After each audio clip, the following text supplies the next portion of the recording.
রান্না করছি আজকে ফুলকপি সিম মাছ দিয়ে। মাছটা ভেজে নিচ্ছি। আজকে কিসে ভাজছি বলেন তো? লাকড়ি চুলায় রান্না করছি আজকে মায়ের সাথে বসে বসে।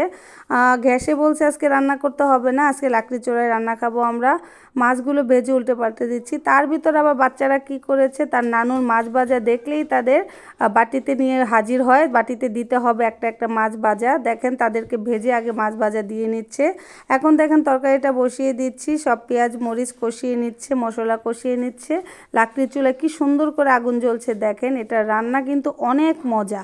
যারা খাননি তারা গ্রামে যেয়ে একটু লাকড়ির চুলায় রান্না খাবেন। মশলা কষানোর পর ফুলকপি আলু সব একসাথে দিয়ে দেওয়া হয়েছে।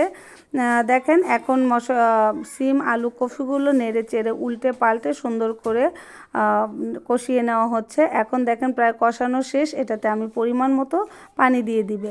পানি দিয়ে এটা রান্নাটা বেশি সময় লাগবে না। মাছ দিয়ে দিয়েছে, এখন ধনেপাতা দিয়ে দিব। লাকড়ি চুলায় রান্না খুব সহজে তাড়াতাড়ি হয়ে যায়, কারণ আগুন তো দমদমিয়ে জ্বলতে থাকে। অনেক সুন্দর রান্না। দেখেন কত সুন্দর তরকারি হয়ে গেছে রান্না।